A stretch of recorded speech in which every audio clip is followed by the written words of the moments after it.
Good morning. My name is Azad Jildasovic. I am the coordinator of the anti-corruption in the UNODC regional office. Some technical information. You will have a chance for the simultaneous interpretation. To listen to it, please select the languages you need. If you want to ask a question, please raise your hand virtually. Once the question is asked, please unraise it. And please also keep in mind the mic. It should be muted while you are not speaking. You can also ask a question in the chat box. And after the main presentation, we'll have enough of time for the Q&A session.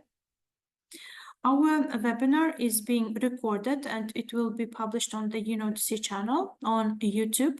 This is done for giving a chance to a bigger number of experts and specialists who are not able to join us to get information, and it will be useful for you as well in case you need to revisit the content of the meeting. The link to the meeting will be also published on the official pages of our UNODC office in social media. I can see our colleagues joining us. Today, we are starting a series of webinars on the statistical framework to measure corruption. The webinar is conducted on the basis on the UNCAC implementation. The platform was established by the joint decision of the anti-corruption bodies in November 2023 with the support of the UNODC, and today's webinar is a symbolic moment because it is the first webinar within the methodology, and it's a global webinar. And that is why I would like to give the floor currently to Mr. Oliver Stolpe, the regional representative of the UNODC in Central Asia, Afghanistan, and Iran. Over to you, please. Thank you very much, Azad, and good morning, colleagues. It's a pleasure to be with you, and it's a pleasure to kick off this very first in a series of webinars that we have planned, and this one will be focusing on an issue that is very dear to my heart, which is the statistical framework to measure corruption. And as someone who has been trying to measure corruption for more than 20 years myself in different projects, this is a topic that I feel very passionate about, and I've sort of observed a lot of evolution over these past years in approaching the specific matter. I also realized that this very first seminar is maybe yet not so much attended by so many of you. So we will definitely try in the future to do a bit more of outreach to make sure that people can benefit. And of course, as Asad said, with the fact that we are recording this seminar, we also have a chance later to disseminate the information to a larger audience. Now, on the subject matter of measuring corruption,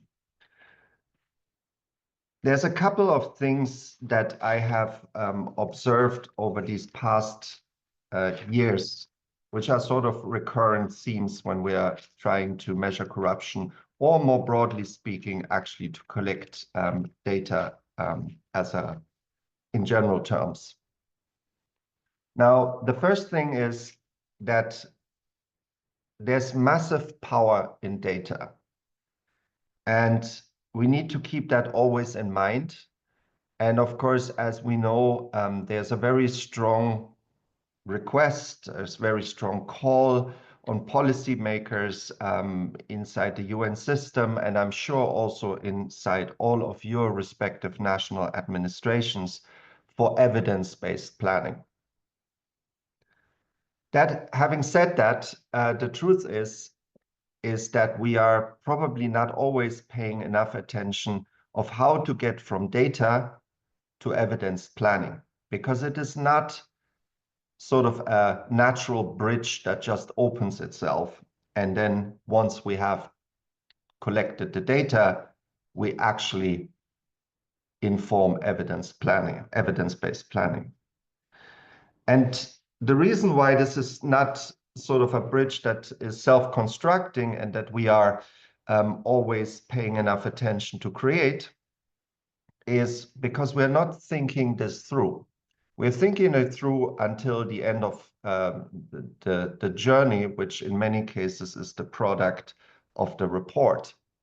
And even that report very often is already one of the reasons why it may not actually inform evidence-based planning.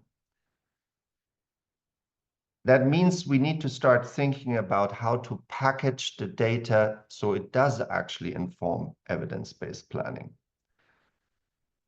I can tell you I've seen already a couple of reports here in the region, which I think leave some space for further improvement in that regard.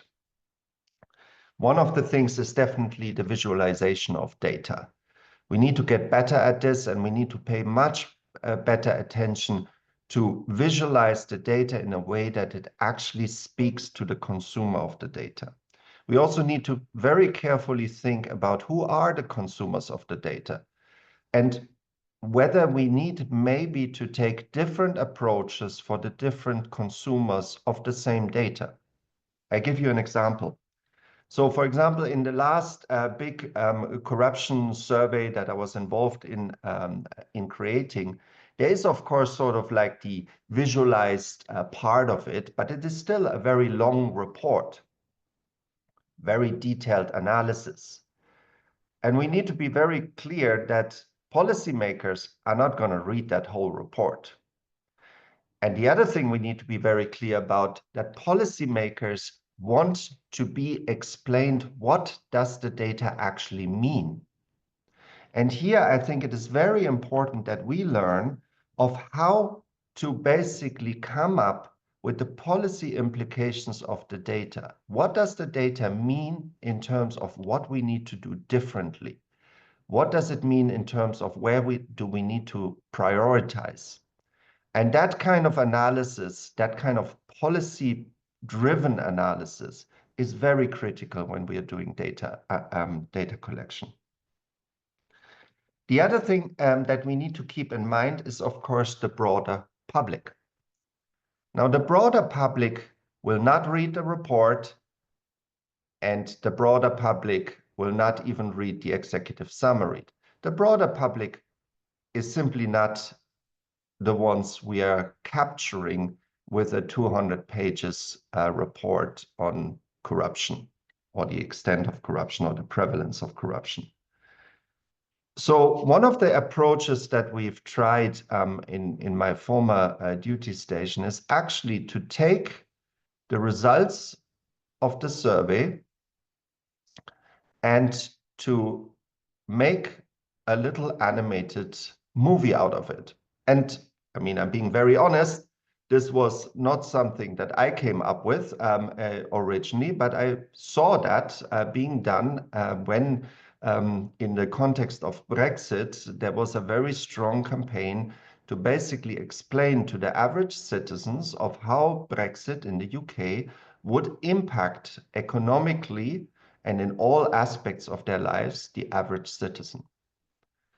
And that concept we translated into essentially explaining in an animated little movie, and I will ask Azad to share it in the chat, the link to that movie,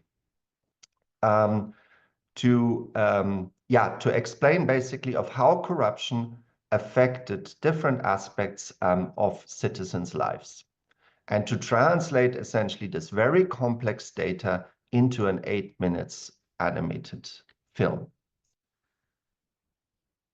When it comes to the two more things that I would like to mention. One of the things that we often do when we collect data, because the people that collect the data are not necessarily always anti-corruption experts, neither do they really know in all the intrinsicies what is actually the dynamics leading to the individual phenomena that they're trying to measure.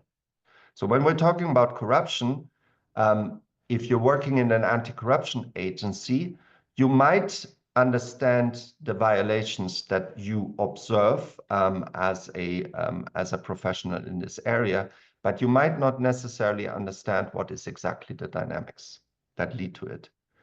The second thing is, I think it is very important to empower citizens in the context of measuring corruption. So one of the approaches that you can actually apply when you've done your data collection, rather than you trying to analyze and try to understand why is it that, for example, we see in the health sector or in the education sector significantly more instances of corruption than in other sectors. Why is that so? What are the dynamics? Now, one, I think, very powerful way of doing that exercise is actually to bring key people from the sector itself to explain the data back to you. So you just tell them, well, this is what we have measured, but now comes the analytical part.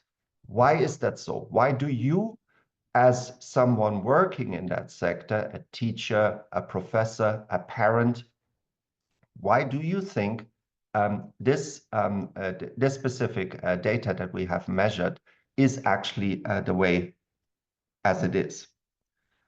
And this is something that fulfills two obvious sort of like purposes.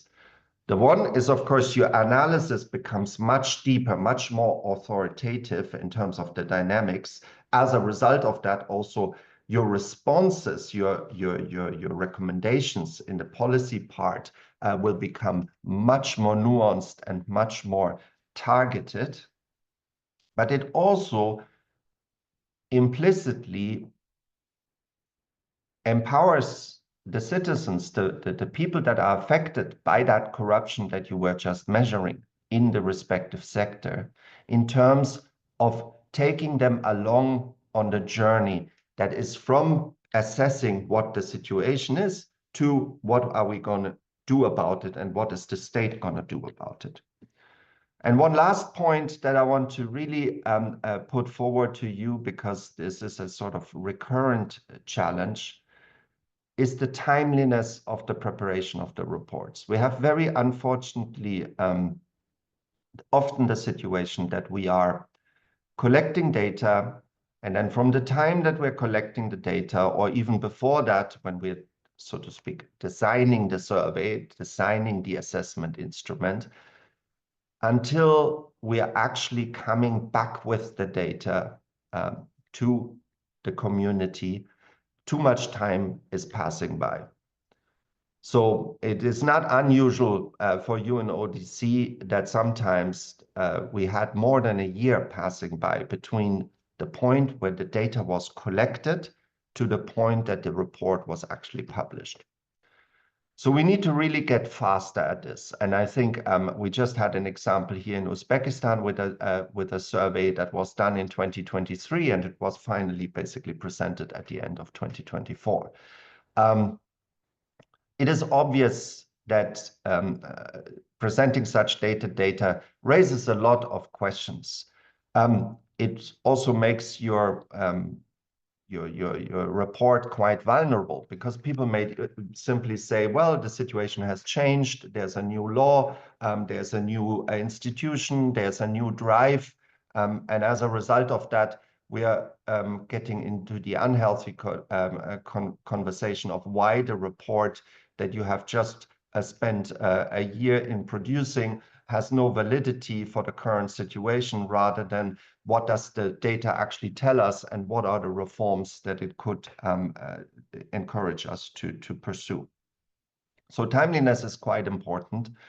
And I think it is very important to think this through, but it also means, and I'm here linking back to what I just said a few minutes ago, it also links back to, if you're involving the public to some extent in the analysis of the data, you are shortening, certainly to some extent, that kind of time gap, because you are asking the citizens to explain the data to you. You take them along on the journey of the analysis, including, of course, on the basically not the analysis just of the data of the why, but also what next in terms of policy recommendations. So I think I just wanted to a bit focus on what do we do with data and why do we collect data, because it's obviously not that we're doing that for academic curiosity, but we're doing that in order to inform and drive policies and to essentially encourage change for the benefit of the people that we all serve. So with that, I just would like to wish you all the best for this seminar. And of course, I'm looking forward to reconnecting on the occasion of future seminars. So thank you so much. And over to you, Azad.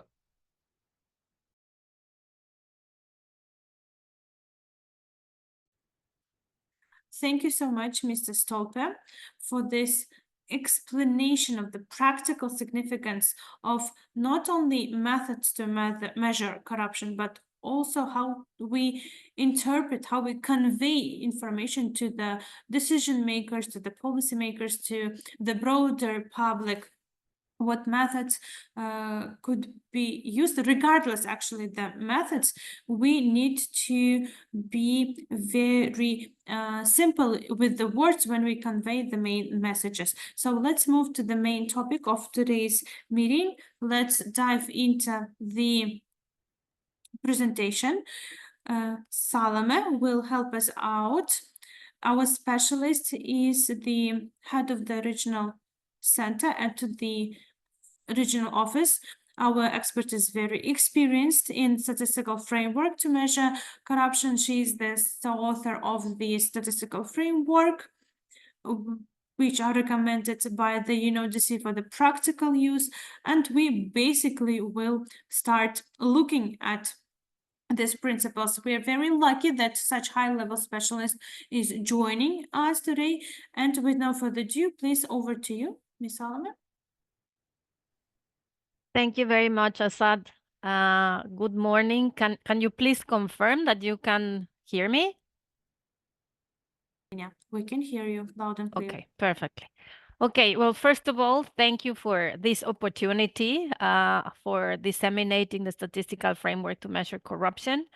It was very good to have Mr. Oliver Stolpe sharing some thoughts about the importance of the data on corruption, the importance of visualization, the importance of building a bridge between those that are in charge of collecting data, policymakers, and also the general public. It is basically what we're going to discuss in this webinar.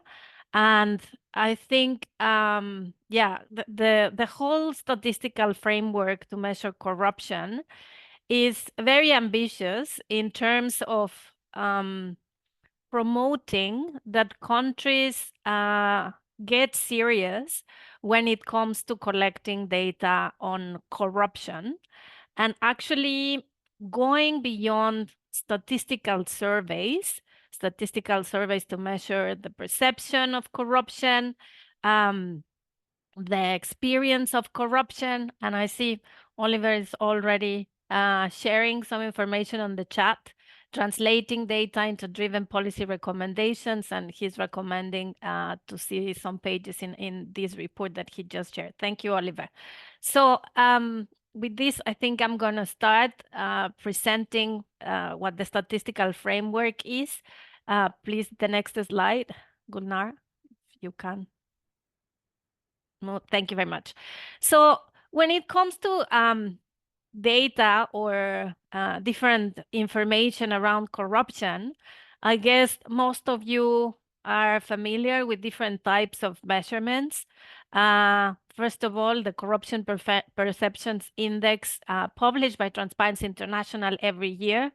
This index, of course, is observed in many countries and expected to see how the ranking has improved or the other way around. And this index, of course, is very well known. Everybody refers to it. But one of the challenges of this index is the limitations in terms of real, let's say, granular, detailed information about what is really happening in relation to specific types of corruption, in terms of corruption risks, and also in terms of how effective are policies or programs to prevent corruption working. So even though the perception index is great to raise awareness, it really has limitations to inform policymakers and to inform the general public as well about what is really happening in terms of corruption. So in this slide, basically, my objective is to talk a little bit about existing measurements of corruptions, the advantages and limitations of these type of exercises, indexes in general. So we do have other sets of indexes or indicators like the ones published by the World Bank, the Worldwide Governance Indicators that I don't know if all of you are familiar with this set of indicators, but basically it's a compilation of different information from different sources that also has some sort of rank to understand how countries are doing in terms of governance. It's also a great set of indicators. It also has some limitations. For example, in terms of comparability, some would argue that data is not necessarily comparable, so you cannot really make fair comparisons across dimensions and across countries.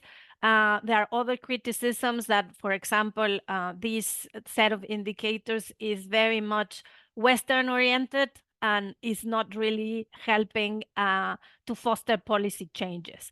So again, another example. Then we have other regional indexes. For example, in Africa, there is an index of African governance, which is also very interesting. It has a good coverage in the African region. They've been trying to actually go beyond surveys, population surveys or business surveys to measure bribery.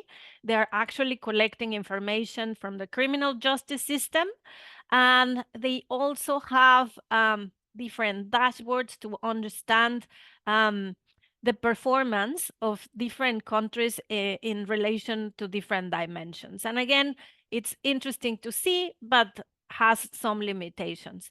There are two more examples in this slide, the Transparency Index and the Integrity Index. This is really more mostly applied in Europe. And it's actually also interesting to check, to review, but unfortunately is not really comprehensive when it comes to other regions. So again, it has some limitations. And this is what we have at the global level to try to monitor and understand what is happening in terms of corruption. But like I already mentioned, there are some limitations to these indexes and indicators. And at UNODC, we've been trying to work to actually fill the gap in terms of data about corruption. And this is why we're working on this statistical framework to measure corruption. Now, I'm just going to start by talking a little bit about the context in which this statistical framework to measure corruption was developed. I'm going to explain what the framework is, and I'm also going to explain how our countries are already starting in using this statistical framework.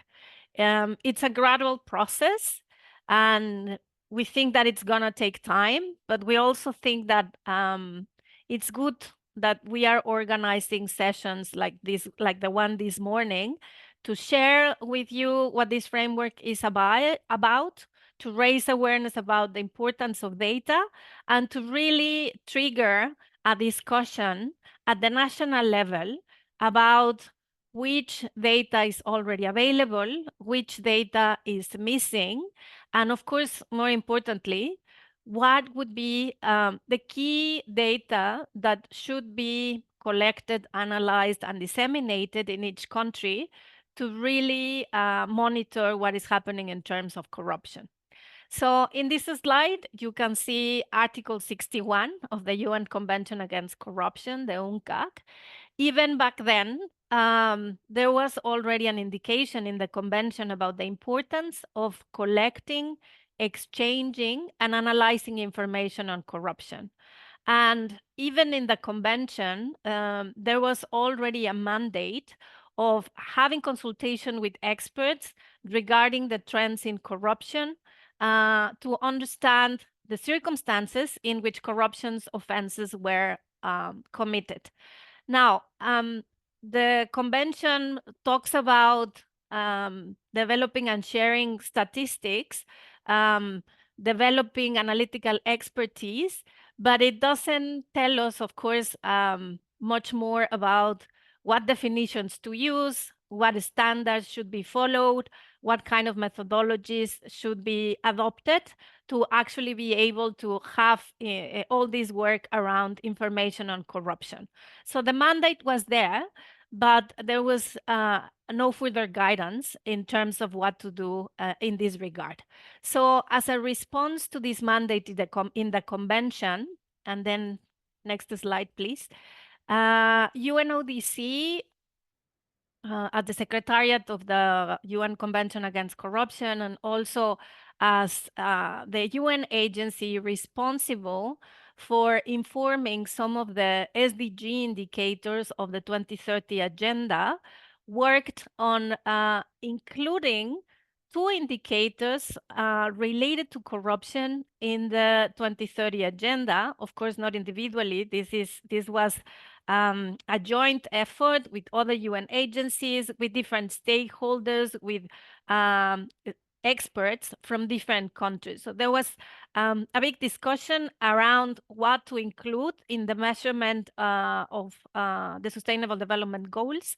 And actually, we believe that it was very positive that international community welcomed the need, let's say the demand, to measure corruption through two indicators. And these are the SDG indicator on the prevalence of bribery in households, and the second indicator is the prevalence of bribery in businesses.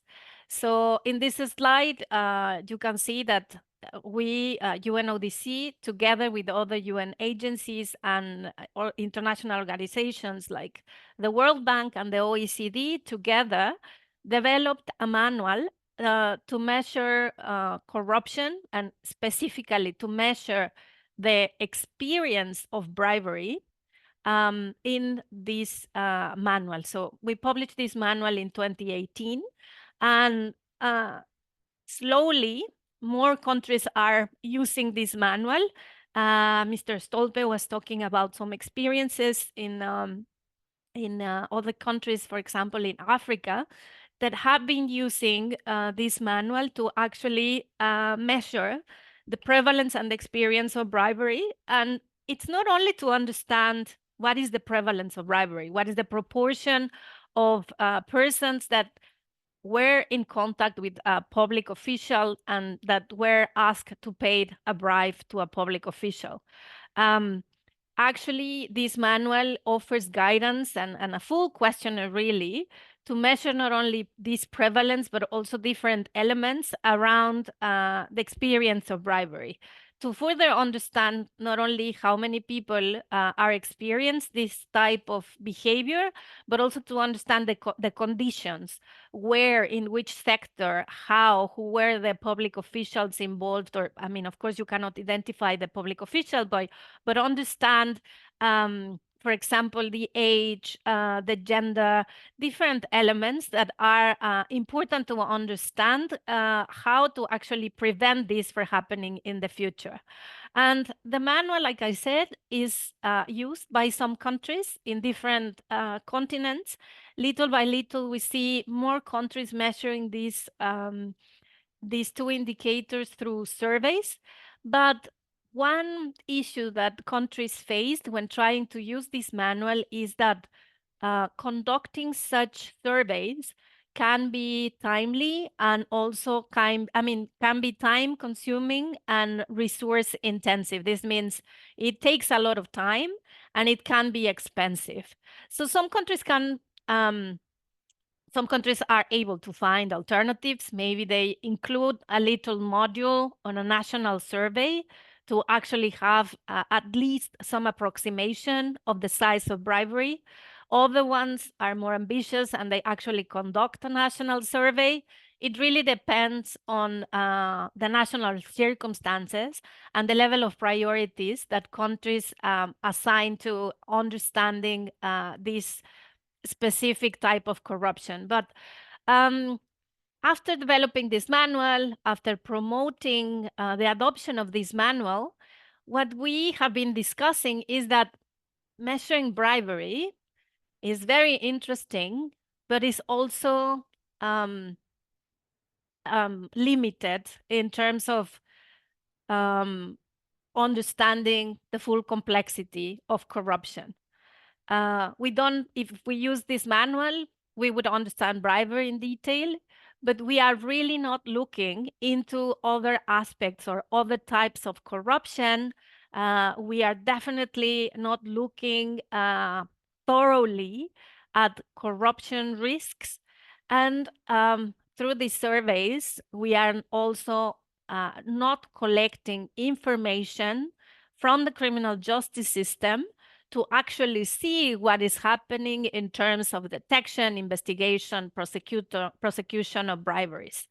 So this is to say that internally at UNODC, the different branches, let's say, and also in discussion with other experts, we were discussing the need to actually go beyond this manual, the need to go beyond the measurement of perception, and actually go back to the convention and try to create another tool to help countries to actually be more ambitious about what data should they collect if they would really, or what data should they collect to really understand in a more comprehensive way what is happening in terms of corruption.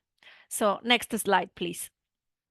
So what we saw when having these discussions was that countries were facing challenges to measure corruption. And this is really something that we can see in pretty much all the regions. In most cases, we don't see an interest by senior management, by authorities to actually engage into the measurement of corruption. In most of the places, we also see a lack of legislation in terms of measuring corruption. There are no procedures. There are some questions about the quality or credibility of data. In most of the countries, there are not resources available to invest in the measurement of corruption. One very difficult issue to address is actually that there are many sources that many data sources that can be used to measure corruption, but these are not necessarily comparable. And we see how there are thousands of initiatives to measure corruption using different indexes, using different types of data. And this is very good because it's actually, or triggers innovation, but actually it's difficult to make sense of all these approaches to have a full picture of the phenomena or some sort of picture of the phenomena, and also to actually be able to sustain a measurement effort over time. So yeah, one of the aspects that we thought that was really needed was to be able to produce methodological guidance for countries to actually make some progress in measuring corruption. And finally, to try to use a common approach to actually build the capacity, to build the technical capacity to measure corruption. And that's how we try to move beyond the surveys. Next one, please. And just to give you very quickly additional context of this tool, this statistical framework to measure corruption. There was a few resolutions within the Conference of State Parties regarding the measurement of corruption. In 2019, there was one specific resolution of the measurement of corruption.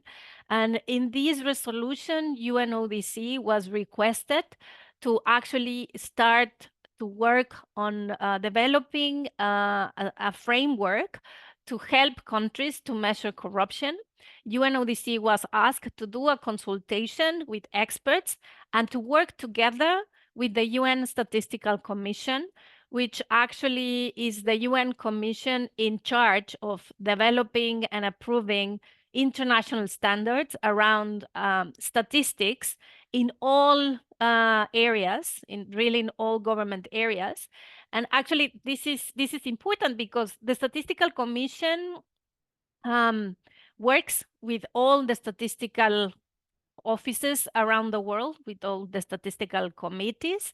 And these statistical offices, statistical committees, usually follow what is happening in the Statistical Commission. Why is this relevant? Because all the statistics that are produced at the national level should comply with international standards to make sure that the definitions, the methodologies, the formulas that are used to produce specific information follows the similar approach, and in a way ensures data quality and comparability. So this is relevant because it's not only about collecting data, but actually using international standards and good practices to have this data, to have, let's say, good data around corruption. Now, one important issue, or another important issue of this resolution, is that in this resolution, the Conference of State Parties was already acknowledging the importance of using different data sources, not only surveys.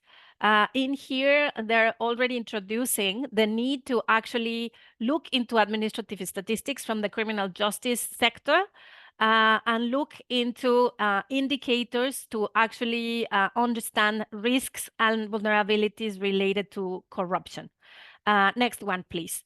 Now, as perhaps most of you know, in 2021, there was a special session on corruption organized by the General Assembly, and this UNGAS also issued a political declaration highlighting the importance of measurement of corruption. And I'm not going to stop here because I think I'm running out of time, and I want to finish the whole presentation and perhaps have some time for questions. So following this mandate, next one, please. Following these mandates by the convention, by the Conference of State Parties, and by the special session on corruption of the General Assembly, UNODC started developing a set of consultations, and I'm gonna talk about the consultations in my next slide. But after several consultations, we were able to develop this tool, the Statistical Framework to Measure Corruption. The tool is available now in different languages, including Russian. And the tool is actually a very ambitious set of indicators, different type of indicators to measure different elements or different dimensions around corruption. Next one, please. So just wanted to highlight that for you to know that how we work on these consultations. For a period of 2 years, we conducted online, in-person consultations and also in written. And we ask basically all UN member states to provide feedback on this framework. We had 81 countries participating, 149 agencies, government agencies or different bodies provided feedback. Most of the feedback came from national anti-corruption authorities, but we also had national statistical offices, criminal justice authorities, and we also received feedback from civil society and research organizations. When we finished the consultations, we presented this framework to the Statistical Commission.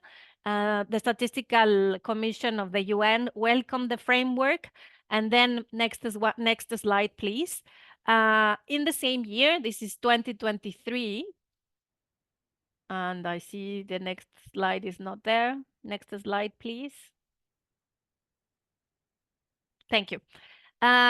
So we presented the framework to a Statistical Commission. Then in 2023, same year, we presented this framework to the Conference of State Parties to actually report back to them and show the progress in this statistical framework. And the Conference of State Parties welcome the statistical framework and actually ask UNODC to start using the framework to help countries to measure different aspects of corruption.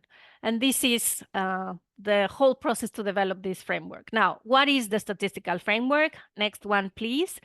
The framework, like I said, is a set of indicators that actually can be used to build systems or to measure corruption. And if you read the slide here, it says that the framework is an ambitious set of indicators that requires a holistic national system of statistical and non-statistical sources that are probably not collected in full, but that, just like SDG indicators, can be used as a reference frame for countries to actually start collecting data and to build information systems on corruption. And this is important because the framework has almost or 150 something indicators. And at UNODC, we understand that it would be extremely difficult and costly for all countries to collect all this information. We are not expecting all countries to collect all the indicators contained in the statistical framework. The framework is more like a menu of indicators that countries can choose from to actually inform their national anti-corruption priorities. Many countries have already in place anti-corruption policies. And what we see is that in many cases, these national anti-corruption policies do not have robust indicators to monitor progress. So the framework can be used as a tool to actually inform some of these national anti-corruption policies. And for that, the framework includes different types of indicators. Next one, please. So this is, let's say, the conceptual framework of this tool. These are the dimension and the different types of indicators contained in the statistical framework. So as the dimensions, we have 3. First, we have different types of corruption. These are, let's say, behaviors that are already criminalized or should be criminalized according to UNCAC. And this is a first set of, let's say, indicators, the ones that are related to different types of corruption based on the convention. Then we have another set of indicators that are focused into preventive measures. And then there is a third dimension of indicators that are to look how is the environment to report and address corruption. So basically, these are the three main dimensions contained in the statistical framework. And of course, you can clearly see that this rationale of the statistical framework is actually aligned to the UN Convention Against Corruption. This is more or less connected to the convention. So in a way, we also see how this tool can be used to monitor the level of implementation of different articles of the convention. Now, I mentioned from the beginning that there are different types of indicators, and this is the second square there in the slide, the bottom of the slide. We have direct measures or indicators that are supposed to be measuring directly specific aspects, and then we have indirect measures or indirect indicators. Some of these indicators are about perception, and actually many countries specifically ask to include perception because they think it's extremely relevant to monitor. But then we also have indicators that are about risk. This is indicators that show opportunities or vulnerabilities related to corruption, and other indicators that are about measuring what are the constraints in place to limit corruption from occurring. Finally, we have indicators about the response, the government response. These are the jure indicators. This is basically about regulation, what regulation is in place, and how and to what extent regulations is aligned to the convention.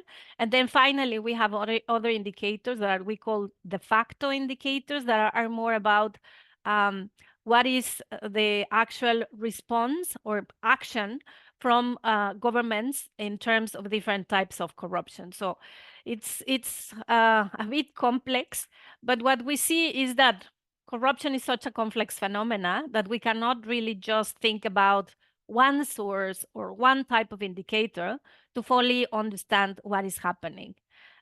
Next one, please. Now, how is this framework useful? And in this slide, what we see is the different type of indicators and what do they measure. So those indicators that are direct can be used to measure the effectiveness. For example, the indicator on the experience of bribery. We can see, we can say that measuring the experience of bribery is a direct measurement of bribery. And if this indicator is measured over time, we will be able to monitor the trend of the experience of bribery. Is it increasing or is it decreasing? And in a way, this can help us to understand if preventive measures are effective to actually have some impact and perhaps show that the experience of corruption in a specific sector or in a specific procedure is going down. It can help us to actually understand again if whatever we're trying to do to stop try to stop bribery from happening in a specific sector or procedure is working. So those are, this is an example of some of those direct types of indicators. Of course, then we have the perception indicator that talks more about the awareness of people regarding corruption. And this is very generic, and that's why we don't think perception is the indicator that we should all use as a reference to understand what is happening in terms of corruption, because usually what we see is that the perception of corruption is higher than actually experience of corruption. And actually the perception of corruption can increase because of a political scandal or because there was a change of government, and maybe because of a change of government, it is perceived that corruption levels are going to go down. But that's why it is important to have not only the perception, but also the experience to actually try to analyze both of them and see how are they moving, let's say in combination, to understand if it's perception only, or is it also some changes happening in the actual experiences of people or businesses in, for example, bribery. So then we have the indicators on risks, and I think I already talked about those. For example, we measure corruption opportunities and existing constraints. An example of corruption opportunities is, for example, if we're a citizen and we need to do a procedure, and if there is if I need to go to a public office and actually pay a fee directly to a public official, then there is an opportunity perhaps of having this experience of bribery. But a constraint in this case would be if the actual procedure can also be conducted online. If there is the possibility of having this procedure perform online, then there is a constraint in this interaction between the public official and the person to actually ask for a bribery. So this is what we are trying to understand. What are the opportunities, but also what are the constraints that governments have put in place to actually reduce, for example, the opportunities for actually asking for a bribe. And then we have finally those indicators related to, like I said, the legal framework, and actually the final type of indicators understand what are institutions doing for actually detecting and investigating. So in here, we actually see data from the criminal justice system and try to understand also over time if more cases of bribery, for example, are detected, if more cases are investigated, and if there is any persons prosecuted following this investigation. And of course, these indicators can be useful, but in combination, if you see this box here, and if we really want to understand, for example, bribery, we actually need to look and get all these type of indicators to have a good narrative, let's say, of what is happening in terms of bribery. Next one, please. And I see that I'm running out of time. So the statistical framework, like I said, has 3 dimensions. You can see here very clearly. The first one, the different types of corruption based on the UNCAC. So we have indicators for these 5 types of corruption. Then we have the preventive measures. We included 9 types of preventive measures. In this example, I'm not going to read them. You already have access to the statistical framework, and you can see what indicators are included under this category. Finally, we have enabling environment to report and address corruption. And I have to say that this list was finalized, these dimensions, these 3 dimensions, all the topics under each one of the dimensions, and also all the indicators under each one of these thematic areas were finalized following extensive consultations with all the experts that participated very actively in the development of this framework. So what I'm trying to say here is that the consultations were very serious, were very extensive, and what is included in the framework now follows the demand from mostly policymakers to actually understand each one of these topics and to actually have actionable data. Actually, this is something that should be clear. when we were developing this framework, we were very serious about two things. We only included the dimensions, the thematic areas, and the indicators that were relevant. Relevance was a key element when we were doing the consultation. Countries were suggesting indicators that were relevant to inform their actions and to inform their progress. So relevance was key. And the second point was also extremely important because in the framework, we only included indicators that were feasible to collect.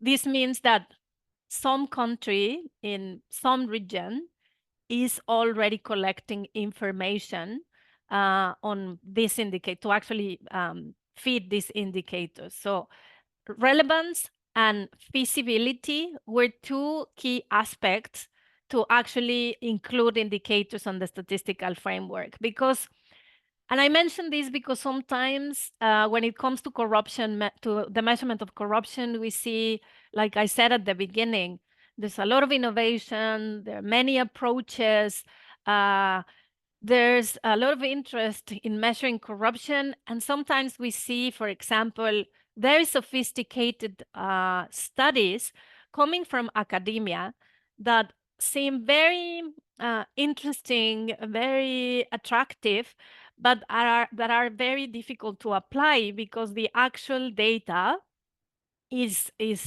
almost impossible to collect. So again, relevance for informing policies and feasibility for collecting data were key elements to actually finish this statistical framework. Next one, please. Now, how can countries use this framework? How is this framework useful for countries to actually measure corruption? Like I said at the beginning, countries can use this framework to inform their own national anti-corruption policies. In those anti-corruption policies, usually countries have prioritized specific thematic areas.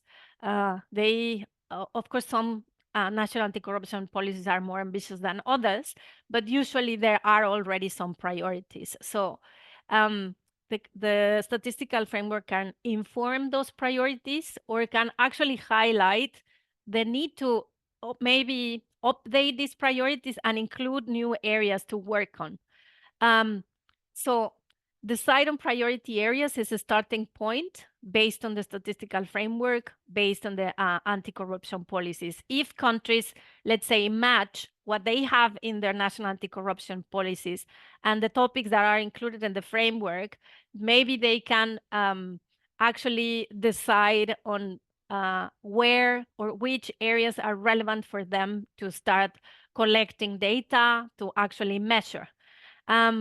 A second step could be to map existing data. Once we have the priorities, we need to understand who has relevant data to actually measure these specific areas.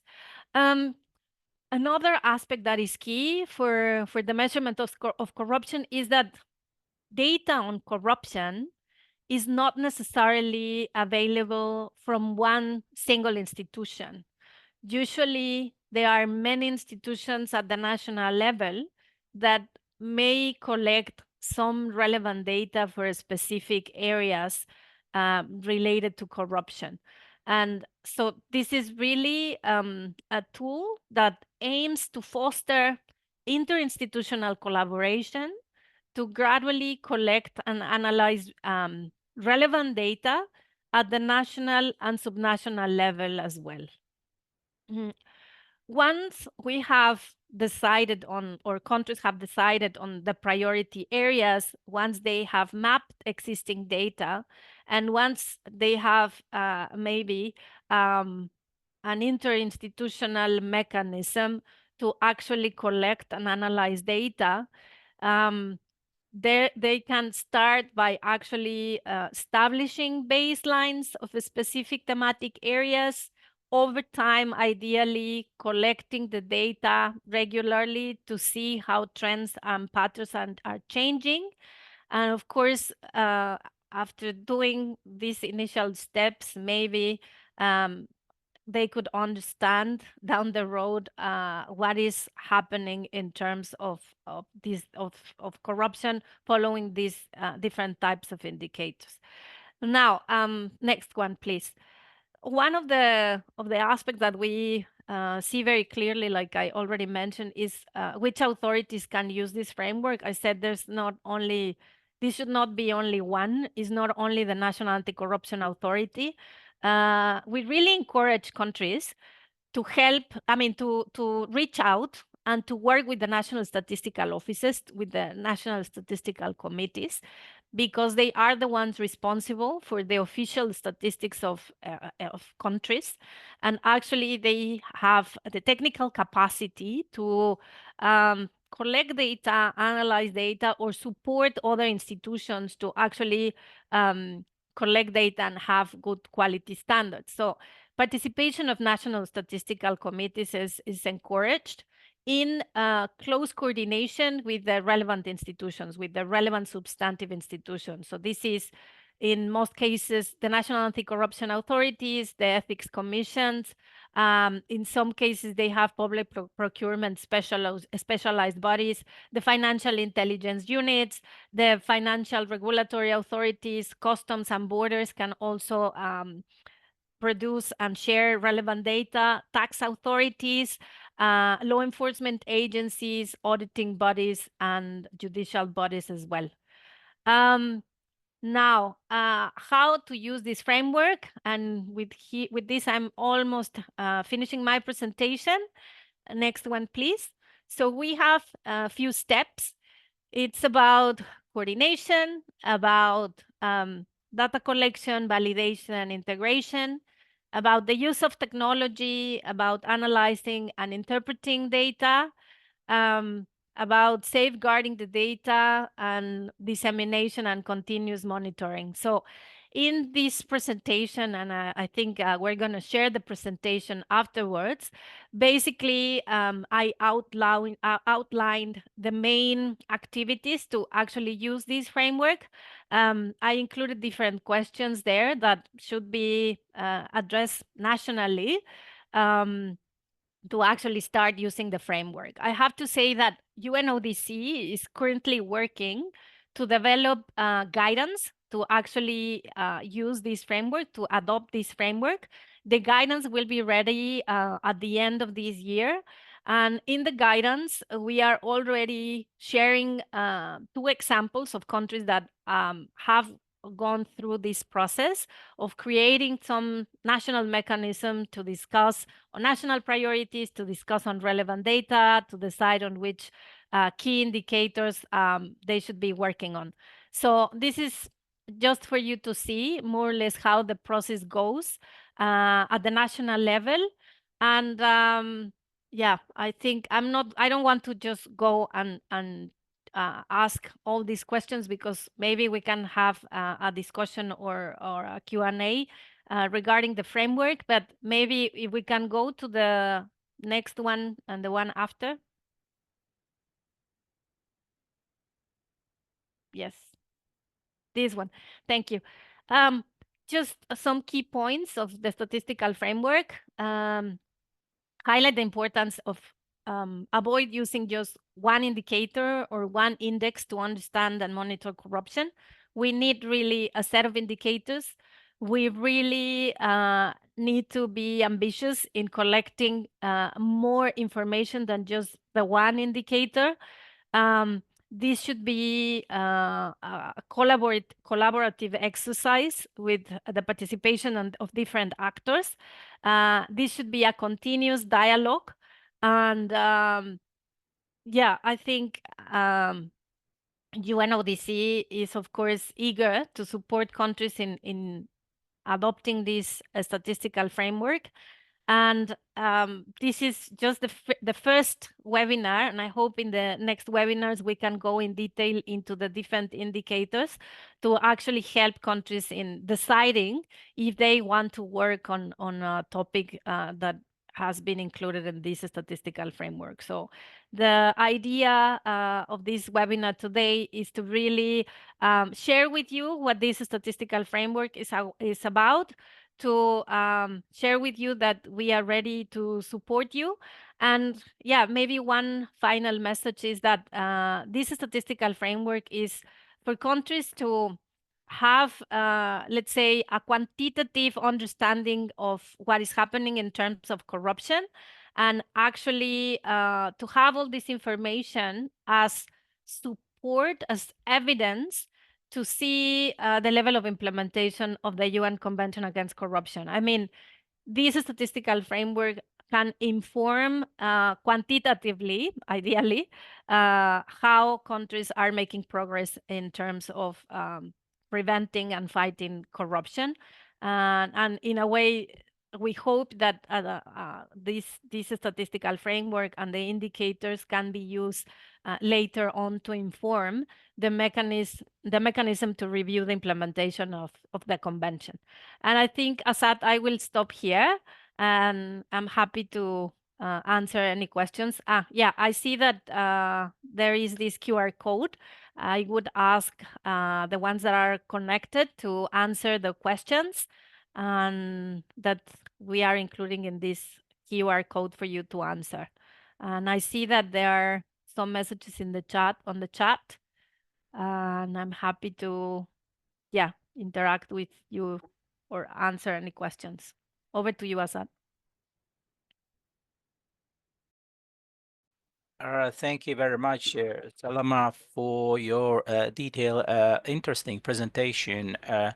Dear colleagues, the objective why we had so detailed these the preliminary workshop dedicated to our topic, because we often face some questions from academic circles and other specialists about the methodology, and therefore, based on today's presentation, you came yourself, I hope, to understanding about the measurements and about the approaches, the corruption in the country, and there should be a single methodological basis in order to improve the different types of the studies conducted in countries. As you see on the globally,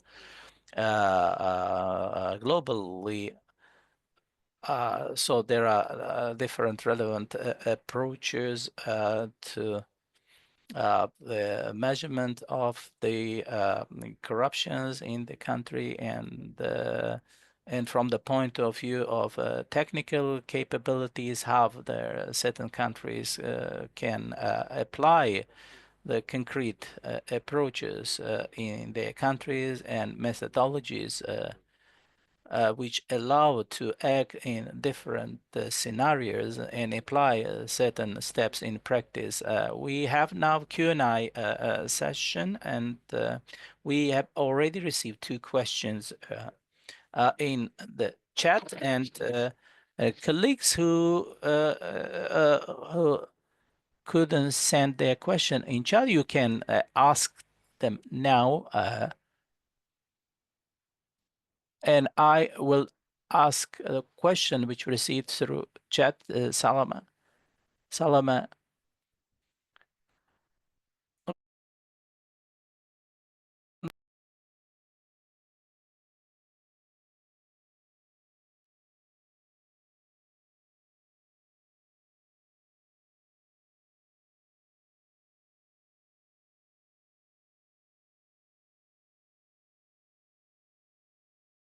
Thank you for the question.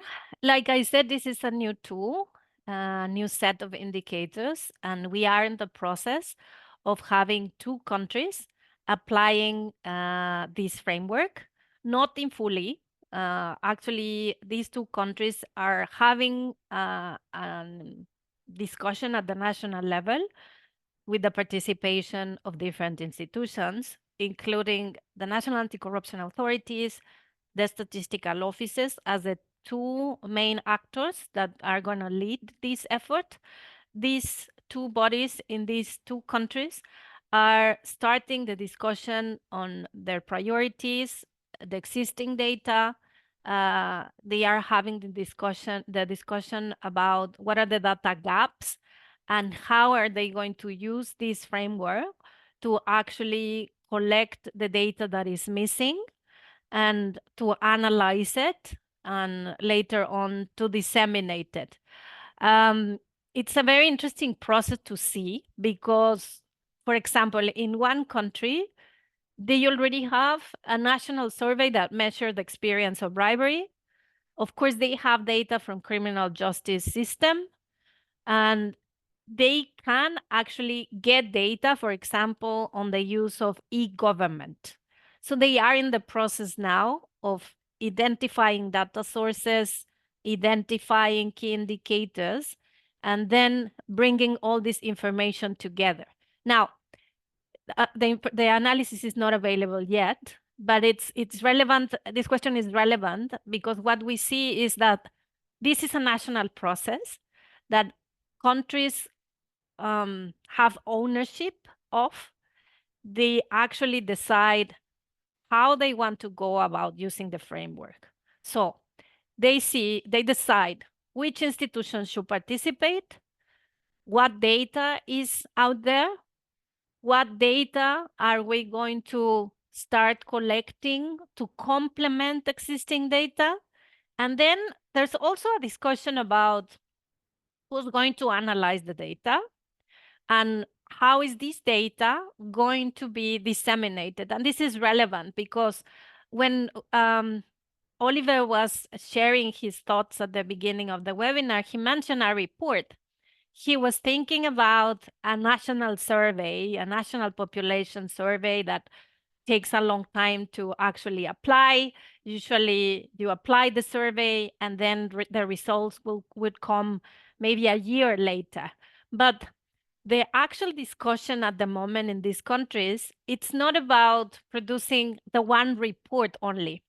It's about assessing the possibility of maybe having a dedicated section in a website, maybe at the website of the National Anti-Corruption Authority, to have a set of indicators on corruption available for everybody to see, and maybe have some very brief report on what the indicators are saying. But the plan is not to have just the one report, but actually to set up, let's say, a system to have a set of indicators available on a website for everybody to see them, and to have maybe an update, maybe once a year, maybe twice a year, of these indicators, to actually have everybody to be able to see what is happening in terms of corruption.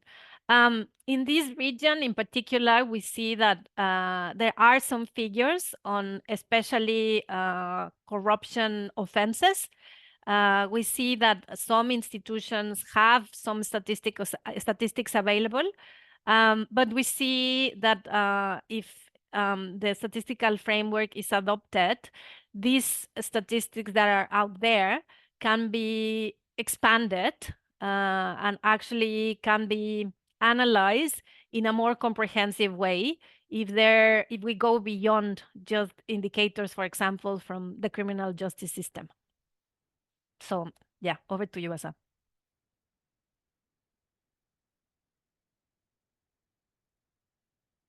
Thank you for your answer to this question. We have another question regarding presentation. Dear colleagues, we will upload our presentation into our chat, and they will be hopefully the link on this methodology in Russian language. We just recently finalized this Russian translation of this methodology, and we do hope it will be useful for interested parties. We have one more question. Does the UN provide technical assistance?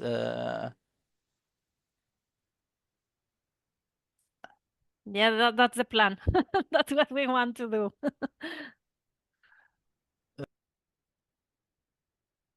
Well, yeah, dear colleagues, providing technical assistance in providing studies, it's our one of the main tasks, and this webinar is one of the first attempts in this direction. And as I noted earlier, the questions of technical assistance, which can be discussed concretely, will be based on your requests. And first of all, you know, through this electronic mail, which was provided at the end of their presentation, you can send your concrete questions directly. If you have any other requests, you can also send to us. We will have webinars in future. Please get prepared for few future webinars, and we'll kindly ask or request you to participate actively in future webinars, because it will be useful and beneficial not only to you, but to your other colleagues and experts working in this field, and who can be well directly involved in these issues of fighting against corruption. Therefore, we will call on all interested parties to participate in our webinars.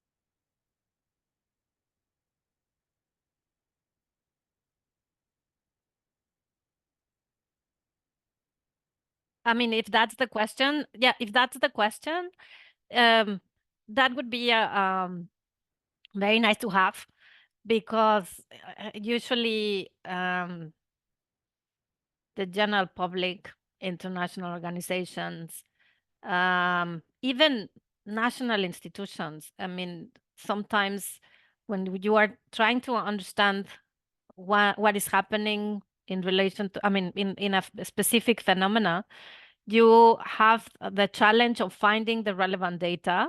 And usually what we see is that data is not necessarily compiled and available in one single source. So ideally, it would be highly beneficial for countries to have one repository of data on corruption available on one specific website. What we see, and actually we will see this in other webinars, is that sometimes data is collected using different definitions, different methodologies, and that's why it's relevant to have a discussion between different authorities to see how the data that they are collecting and analyzing can be connected or can be integrated, or how can be, or if it makes sense to analyze it together. So it is very relevant to actually try to have a coordinated approach when it comes to collecting, analyzing, and disseminating data on corruption. So ideally, that would be the plan. Like I said, some countries are already discussing this. In the first question, they ask if there is already an example. And just to share with you, when we were doing the consultation, we asked some of the participant countries in the consultation to actually map the data that they have on corruption. Some of the we had at least 2 countries that were able to collect half of the indicators included in the statistical framework. This is 2 countries that had about 60 indicators, 70 indicators already available. Of course, it took them a long time to actually map these indicators because in most of the cases, they were coming from different authorities. So it was a good exercise for them because they thought that they only had a few indicators, but when they actually map existing data, they could see how there was more data available that they thought, but actually it was not available in the one single place, but rather it was available from different sources. So it was very relevant for them to actually have all this data visible for all of them to actually see what they already collect, and more relevant, to actually analyze it together and see how this data would make sense to actually inform their discussions.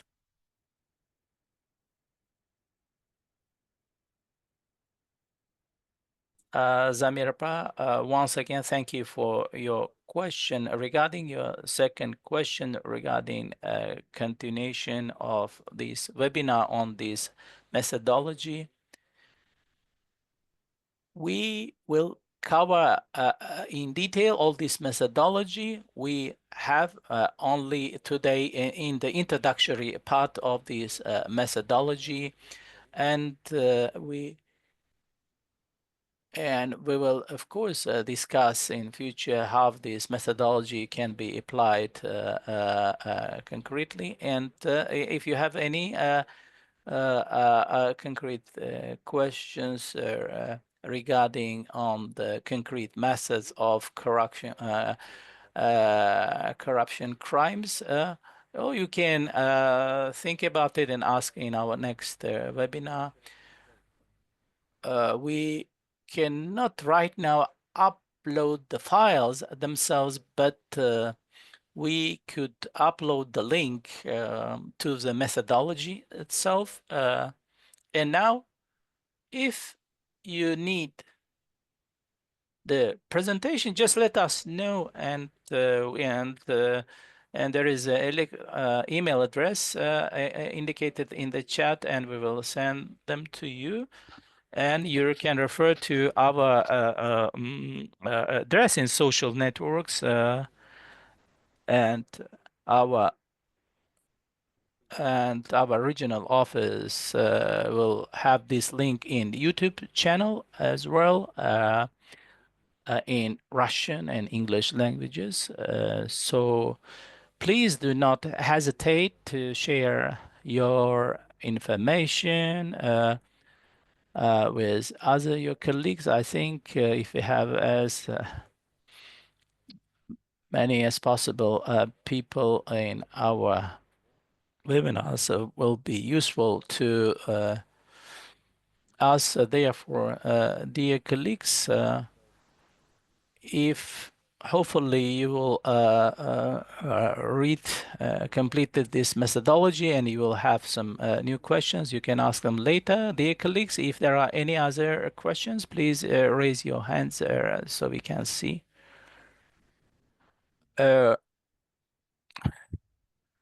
Please switch on your camera if you're really raising your hand to ask a question.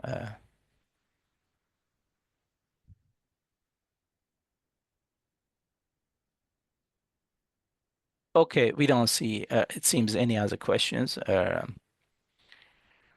colleagues, well, and dear colleagues who completed our survey consisting of questions, you have now the chance, opportunity. Please complete this survey. Just it will help us to improve the quality of our webinars and for our reporting. So please complete this survey. It will help us a lot.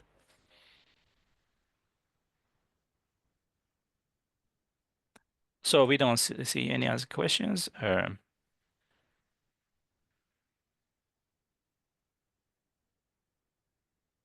Dear colleagues, one last request. Please switch on your cameras so we can take a group photo just to remember, if you remember COVID pandemic time when we had often such kind of online events. Thank you.